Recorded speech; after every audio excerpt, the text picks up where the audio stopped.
रामगंगा उत्तराखंड का एक सुंदर छोटा सा कस्बा है जहां आपको सभी सुविधाएं मौजूद हैं। बहुत सारी बड़ी कंपनियां भी है वहां पर और प्रकृति की अनमोल धरोहर भी। सड़क के किनारे से बहती पहाड़ी नदी कभी कभी अचानक तेज बरसात के कारण रौद्र रूप भी धारण कर लेती है। उसके कुछ ही दूरी पर जिम कॉर्बेट नेशनल पार्क होने के कारण इसका महत्व और बढ़ जाता है। सुबह के 5 बज रहा था। सूर्यदेव अपनी लालिमा बिखेर रहे थे। पक्षी अपने अपने स्थान से निकल चुके थे। वहीं पास के ही एक मंदिर में सुबह की आरती चाप रही थी और पंडित विद्याधर मिश्रा और उनका पुत्र श्यामधर मिश्रा, जो कि इस मंदिर के ट्रस्टी भी थे और शहर के मानिंद व्यक्तियों में से एक थे, उनका लड़का श्याम भी एक तेज तर्रार नौजवान था। अभी अभी अपनी पोस्ट ग्रेजुएशन पूरी कर दिल्ली से रामनगर आया था और यहाँ आते ही उसने भी अपने उम्र के लड़कों में अपनी दोस्ती बना ली थी। मंदिर श्री राम जी और हनुमान जी और कृष्ण मुरारी की थी। आरती खत्म होते ही सभी आरती को प्रणाम कर भगवान को भी प्रणाम करते हैं। मंदिर के पुजारी जी कहते हैं, मिश्रा जी यदि यहाँ पर फूल फल बेचने की व्यवस्था करवा दे तो बहुत से भक्तों को निराश नहीं होना पड़े। एक माली कई दिन से कह भी रहा है कि आपकी आज्ञा मिल जाए तो वह यहाँ पर सुबह शाम अपनी दुकान लगा लिया करे। विद्याधर जी उन्हें देखकर कहते हैं, उससे कह दो पूरे दिन यहाँ सामने अपना दुकान लगाए, पर कीमत सोच समझ कर लगाए। वह अपनी मेहनताना ले पर भक्तों को लूटे नहीं। यह मंदिर हमने कमाई करने के लिए नहीं बनाया है। इससे मिलने वाले पैसों से तो गरीबों की सेवा की जाती है, ये तो आप जानते ही हैं। पुजारी जी कहते हैं, ये बात तो सभी जानते हैं, एक बात और थी, क्यों न हम एक समय का भंडारा शुरू कर दे जिससे गरीबों को एक समय का भोजन भी मिल जाया करे। विद्याधर जी कहते हैं, हमारा उद्देश्य लोगों को निकम्मा बनाना नहीं है। भंडारा शुरू करने पर कुछ लोग उसी के भरोसे बैठ जाएंगे। पुजारी हाथ जोड़कर कहता है, जैसी आपकी इच्छा, मैं माली को आज ही कहे देता हूँ। मिश्रा जी पुजारी जी को प्रणाम करते हैं और फिर एक बार फिर से प्रभु को प्रणाम कर मंदिर की सीढ़ियां उतरने लगे हैं। सामने ही रोड पर उनकी गाड़ी खड़ी थी। श्याम तेजी से नीचे उतरता है। नीचे 2 गनर खड़े थे और उनकी फॉर्च्यूनर गाड़ी खड़ी थी। सुबह प्रतिदिन श्याम ही गाड़ी चला कर आता था। सुबह की आरती खुद विद्याधर जी करते थे। शाम में जो भी फ्री होता वहां जाता था, बाकी का पुजारी जी देखते थे। शहर के बड़े आदमी होने के कारण उनके कुछ प्रतिद्वंदी भी थे और एकाध दुश्मन भी बेवजह के हो गए थे, जबकि मिश्रा जी का व्यवहार सबसे ही अच्छा रहता था। उन्होंने कभी किसी को दुखी नहीं किया। उनके दरवाजे पर जो भी आया वह कभी खाली हाथ नहीं गया। वह ऊंच नीच नहीं मानते थे। उनका मानना है कि सभी एक ही ईश्वर के बनाए हुए हैं, तो ऊंच और नीच कैसा? हाँ, इंसान अपने कर्मों से ऊंच नीच होता है। श्याम अभी दरवाजा खोलने के लिए हाथ बढ़ा ही रहा था कि तभी कोई बड़ी ही तेजी से आकर टकराया और उसे लेकर जमीन पर गिर पड़ा। गनर अलर्ट हो गन तान कर उस ओर आते हैं। ऊपर से आते हुए विद्याधर भी चौंक उठते हैं। वह गनर्स को आवाज देते हैं, शांत रहो। वह जल्दी से नीचे पहुंचते हैं। श्याम नीचे गिरा हुआ था और उसके ऊपर एक सुंदर सी घबराई हुई लड़की गिरी पड़ी थी। सब कुछ इतनी जल्दी में हुआ कि किसी को कुछ पता नहीं चला। गनर्स को लगा कि किसी ने श्याम पर अटैक कर दिया, इसलिए वह तुरंत एक्शन में आ गए थे। वह लड़की घबराई हुई उठते हुए कहती है, सॉरी, मुझे इन लोगों से बचा लीजिए। श्याम भी उठते हुए उसी को देख रहा था। उसने बहुत सारी सुंदर लड़कियां देखी थी, पर इतनी सुंदर मासूम चेहरे वाली लड़की कभी नहीं देखा था, या देखा भी होगा तो इतने पास से तो नहीं देखा था। इस लड़की में जो सादगी थी वह दिल्ली में तो कभी कभार ही नजर आती थी, पर श्याम मंचला लड़का नहीं था और ना ही कभी लड़कियों के चक्कर में पड़ता था। उसका मानना था जब शादी की इच्छा होगी, जो लड़की पूरे परिवार को पसंद होगी उसी से विवाह करेगा। उसी समय सामने से करीब 10-12 गुंडे जैसे दिखने लोग भागते हुए आते हैं। उन्हें देख वह लड़की इस बार भागकर मिश्रा जी के पीछे जाकर छुप जाती है और कहती है, अंकल प्लीज मुझे इन लोगों से बचा लीजिए, या फिर आप लोग मुझे मार दीजिए, पर इन कमीनों के साथ नहीं जाना है मुझे। वह फूट फूट कर रोने लगती है। वह गुंडे आगे आकर रुकते हैं। सामने गनर देख समझ जाते हैं कि ये कोई बड़ा आदमी है। उनमें से एक आकर कहता है, पंडित जी इस लड़की को हमारे हवाले कर दीजिए, हमारा आप लोगों से कोई लेना देना नहीं है। विद्याधर कहते हैं, यह अब हमारी शरण में है और लड़की ने हम लोगों से बचाने के लिए कहा है। वह गुंडा कहता है, ये दो गनर खड़े करके खुद को शेर समझ रहे हो। विद्याधर कहते हैं, चल ये गनर तुझे कुछ नहीं करेंगे, तू लड़की को टच करके देख ले। विद्याधर लड़की को खींचकर आगे करते हुए कहते हैं, ले जा। वह लड़की विद्याधर को हाथ जोड़कर देखती है। वह गुंडा अपने लोगों की ओर देखता है और फिर आगे बढ़ता है। वह जैसे ही लड़की को हाथ लगाने जाता है, उसे एक जोरदार लात पड़ती है और वह 10 फीट दूर जाकर गिरता है। श्याम लड़की के सामने आकर खड़ा होता है। वह गुंडा गिरकर वहीं बेहोश हो जाता है। वह कहता है, और किसे इसको ले जाना है? श्याम के लड़की के सामने खड़े होकर यह कहना कि और किसे इस लड़की को ले जाना है। आधे लोगों की हालत खराब हो जाती है। गिर भी उनमें से एक हिम्मत कर आगे बढ़ता है और जैसे ही श्याम को क्रॉस कर आगे बढ़ता है, श्याम उसकी गर्दन पकड़ लेते हैं। उसकी पकड़ इतनी मजबूत होती है कि वह तड़पने लगता है। श्याम उसे जोर से उछालता है तो वह भी 10 फीट दूर जाकर गिरता है। वह भी गिरकर फड़फड़ाने लगता है तो बाकी लोगों की हिम्मत जवाब दे जाती है। उनमें से एक कहता है, तुम जो भी हो पर बहुत गलत हो, तुम्हें नहीं पता कि तुम किससे पंगा ले रहे हो। श्याम कहता है, अपने बाप को जाकर कह दो लड़की पंडित विद्याधर मिश्रा के घर है, दम है तो आकर ले जाए।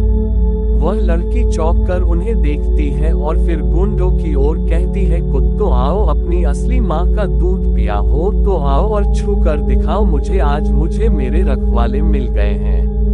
उसकी यह बात सुन कि मेरे रखवाले मिल गए हैं पर श्याम और विद्याधर दोनों ही चौंकते हैं। वह विद्याधर को पकड़कर रोने लगती है तो विद्याधर उसकी पीठ थपथपाते हैं तो उस लड़की को लगता है जैसे अब उसका कोई कुछ नहीं बिगाड़ सकता है। उसके अंदर एक अलग ही विश्वास जागृत हो उठता है।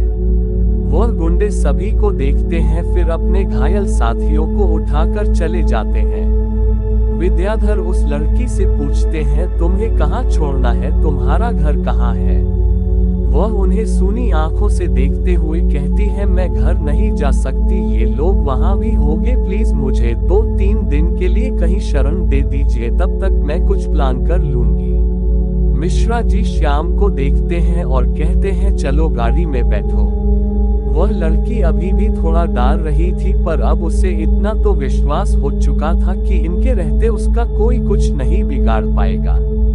वह गुंडे लौटकर अपने बॉस के पास पहुंचते हैं। उनका बॉस इरफान पठान एक अच्छी पर्सनैलिटी का बंदा था। शहर के मुस्लिम इलाके में ही उसका 3 मंजिला मकान था और वह एक माना हुआ कुख्यात गुंडा भी था। वह अपने आदमियों को मुंह लटकाए हुए देख बहुत ही गुस्सा होता है।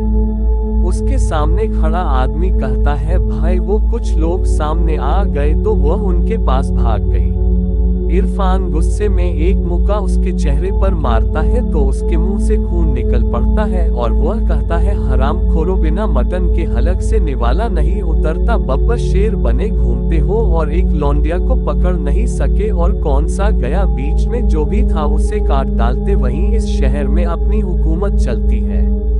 दूसरा कहता है, भाई हमने उससे पकड़ने की कोशिश की, उनके साथ एक लौंडा था, उसने हमारे 3 आदमियों को तो हॉस्पिटल पहुंचा दिया है और वहां बहुत सारे उनके लोग आ गए थे, इसलिए हम वापस लौट आए, वरना बवाल हो जाता। इरफान उसे भी एक घुसा पेट में मारता है तो वह चीख कर वहीं लुढ़क जाता है। तभी इरफान का मोबाइल बजता है। वह नंबर देख कहता है, कमीनों अब मैं क्या जवाब दूं, ये कह दूं कि मेरे लोग हिजड़े हो गए हैं या मैं नल्ला हो गया हूं, पहली बार मेरी बेइज्जती हो रही है। वह फोन उठाता है और कहता है, अस्सलाम वालेकुम दिलशाद भाई। वहां से भी आवाज आती है, वालेकुम सलाम। इरफान भाई कहाँ है? लौंडिया, हम अभी आ रहे हैं। इरफान हड़बड़ा कर कहता, अभी मत आइए जनाब, अभी तक वह हमारे हाथ नहीं आए हैं, मेरे लड़के गए हैं उसके पीछे, मिलते ही खबर करेंगे। दिलशाद कहता है, क्या बात है, आज तुम्हारी जुबान लड़खड़ा क्यों रही है, पठान का बच्चा कच्चा निकला क्या? इरफान कहता है जनाब बस अब और कुछ नहीं बोलना, 2 घंटे में वो लौंडिया आपके सामने खड़ी होगी। वह फोन काटता है और सबको खा जाने वाली नजरों से देखते हुए कहता है कौन था जिसने उससे बचाया, अभी चलो उसके पास, उनको भी सबक सिखाएंगे और उस लौंडिया को उठाकर लाएंगे। एक कहता है भाई वो उसने अपना नाम विद्याधर मिश्रा बताया था, हम तो वैसे भी यहाँ नए हैं। इरफान पठान के हाथ से विद्याधर का नाम सुनते ही मोबाइल छूट जाता है और वह चीखकर कहता है ना मुराद क्या बकवास कर रहा है, उनके हाथ लौंडिया कैसे लगी। वह आदमी उसे सब बताता है तो इरफान के चेहरे पर शिकन आती है। वह कहता है इस शहर में 2 ही 3 लोग जिन पर कोई भी हाथ नहीं डालता, उनमें से एक ये पंडित की औलाद भी है, हमारे बाप है वो, उनको सीधे छूने का मतलब मौत को दावत देना। वहाँ चहलकदमी करने लगता है और बड़बड़ाता है साली लौंडिया को उन्हीं के पास जाना था, कोई बात नहीं, हम भी वो सांप है जो हर हाल में डसता है, कोई ना कोई तरीका तो निकालेंगे और वह भी उसे कितना संभालेंगे। विद्याधर की गाड़ी उनके कोठी में रुकती है, उनके गार्ड की भी गाड़ी पीछे रुकती है। विद्याधर खुद गाड़ी से उतरते हुए लड़की को भी उतरने के लिए कहते हैं, वह उतरकर कोठी को देखती है, श्याम गाड़ी पार्किंग में लगाता है। लड़की कोठी की बनावट देख मन ही मन सोचती है, इतनी बड़ी कोठी तो शायद पूरे शहर में किसी की नहीं होगी, वैसे भी उसने अभी पूरा शहर देखा भी नहीं था। 10 दिन हुआ यहाँ आए, 3-4 दिन ही तो वह घूम पाई थी, फिर उसे तो जैसे कैद कर दिया गया था, उसे एक बंगले में एक तरह से नजर बंद कर दिया गया था। विद्याधर की पत्नी कंचन देवी एक सुंदर सी घबराई लड़की को साथ देख बाहर आती हुई पूछती है, राधे राधे श्याम के पापा, ये बच्ची कौन है, पहले तो कभी देखा नहीं। विद्याधर जी मजाक करते हुए कहते हैं, बहुत दिन से श्याम के विवाह के लिए कह रही थी ना, तो तुम्हारे लिए बहू लाया हूँ। सभी लोग चौंक कर उनको देखते हैं। ये बात लड़की ने नहीं सुना था, मिश्रा जी ने धीरे से अपनी पत्नी कंचन से कहा था तो उनके पास खड़े लोग ही सुन पाए थे। कंचन देवी मुस्कुराकर कहती है, वाह अब बाप बेटे के विवाह के लिए लड़की उठाकर ले आए हैं। विद्याधर कहते हैं, अरे मैंने तो मजाक किया था और आपने तो मुझे अपहरणकर्ता बना दिया। कंचन देवी कहती है, वैसे है तो बहुत सुंदर और मासूम, क्या नाम है इसका। विद्याधर उन्हें पूरी कहानी संक्षेप में सुनाते हैं। तभी श्याम भी आ जाता है, वह माँ के पैर छूता है। लड़की भी अभी तक दूसरी ओर असमंजस में खड़ी थी, वह समझ नहीं पा रही थी कि अब क्या होगा। कंचन देवी उस लड़की के पास जाती है तो लड़की भी उनके पैर छूकर प्रणाम करती है। कंचन इससे आशीर्वाद देती है, तारांकन खुश रहो बेटी, चलो आओ अंदर चले, तुम्हारे पास कपड़े तो होंगे नहीं, मैं अभी कपड़े मंगवा देती हूँ, तुम अपना साइज बता दो, स्टोव वाला दे जाएगा, वैसे साड़ी पहनना हो तो बता दो, वह तो मेरे पास है और स्टिचिंग वाले ब्लाउज भी हैं। वह कहती है, मुझे साड़ी पहनना पसंद है तारांकन। दोनों ही अंदर जाते हैं। श्याम और विद्याधर कॉलेज के लिए निकलते हैं। पास में उनका अपना डिग्री कॉलेज था, जिसमें विद्याधर सुबह सुबह 2 घंटा बैठकर कॉलेज का पूरा काम देखते हैं। आज उन्हें देर हो गई थी। कॉलेज में विद्याधर के पढ़ाए हुए बच्चे आज प्रोफेसर थे। विद्याधर शुरुआती दौर में खुद भी शिक्षक थे। वह मैथ्स के अच्छे ज्ञाता थे। उन्होंने अपने पिता के बनाए व्यापार में कभी भी इंटरेस्ट नहीं लिया था। उनके पिता का शुरू से अनाज मंडी में अनाज का बहुत बड़ा काम था।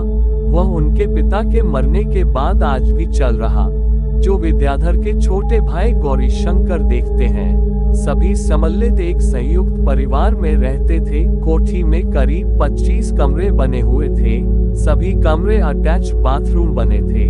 दरअसल पहले इसे वह होटल बना रहे थे विद 5 स्टार व्यवस्था के साथ, पर उनके पिताजी ने मरने से पहले कहा, तारांकन बेटा, हम सब शुद्ध ब्राह्मण हैं, कहाँ लोगों के हाथ पैर जोड़ेंगे, और इस होटल के धंधे में बहुत से अनैतिक कार्य होते हैं।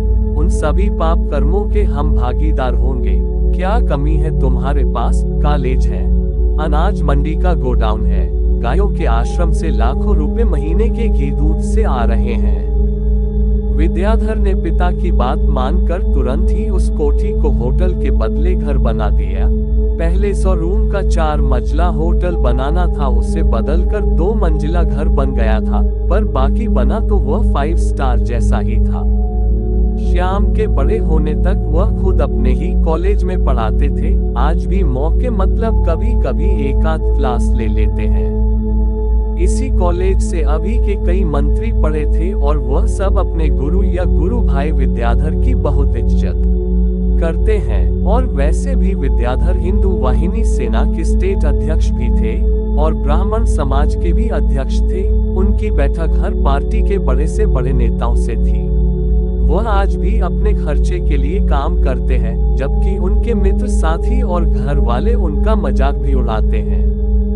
उनका कहना है, ये सब ठीक है, पर मैंने 8वीं क्लास से ही बाहरी छोटे बच्चों के ट्यूशन लेना शुरू कर दिया था और उसके बाद से उन्होंने कभी अपने पिता या माँ से अपने खर्चे के लिए पैसे नहीं लिए थे। इरफान पठान देहरादून फोन करता है, वहाँ पर वह अपने ही एक दूसरे ग्रुप से बात कर कहता है, मुजाहिद भाई, एक बहुत बड़ी मुसीबत में फंस गया हूँ। मुजाहिद कहता है, बोल ना भाई, खुदा कसम किसी की गर्दन कटनी पड़ी तो भी तेरे लिए काट लाएंगे। इरफान कहता है, यार मैंने एक लौंडिया को 15 दिन के लिए अपने कैद में रखने का कॉन्ट्रैक्ट लिया था, पर वह भाग गई और ऐसे जगह जाकर बैठ गई जहां हाथ डालने का मतलब है मधुमक्खी के छत्ते में हाथ डालना। मुजाहिद कहता है, हम हैं ना यहाँ, तुम खाली पता बता दो, अपने पंट तुम्हारे यहाँ भी हैं। घुसा देते हैं घर में, पर भाई एक आध टपक भी सकता है उनका। इरफान कहता है, जो भी करना भाई सोच समझ कर करना, उसमें अपना नाम नहीं आना चाहिए, और कुछ भी ऊपर नीचे हुआ तो मैं फ्रंट पर नहीं आ सकता हूँ, तुम्हें ही देखना होगा। मुजाहिद कहता है, खर्चा पानी तो दे सकते हैं ना, क्योंकि उसके बिना तो कुछ भी नहीं होगा, तुमसे अपन अपना हिस्सा नहीं लेगा, आदमी मैं देता हूँ, काम करा लो।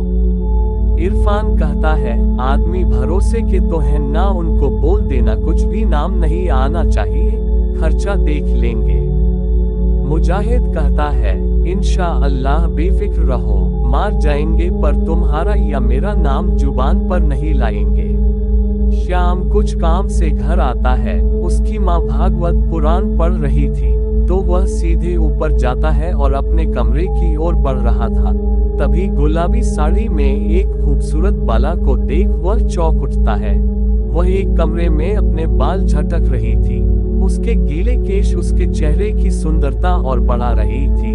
ना चाहते हुए भी उसे देखने से श्याम खुद को रोक नहीं पाता है। उसकी पतली गोरी कमर तो गजब ढा रही थी, उसके पतले गुलाबी होंठ इस वक्त और भी सुर्ख गुलाबी हो रहे थे। वह अपने बाल झटक कर उस पर टॉवल लपेटती है। उसी समय आशा, जो माली की लड़की थी पर इस घर की भी लड़की थी, दोनों के लिए नाश्ता लेकर आती है और उसे देख कहती है, भैया यही नाश्ता करेंगे या कमरे में? उसे देख श्याम हड़बड़ा जाता है, जैसे चोरी पकड़ी गई।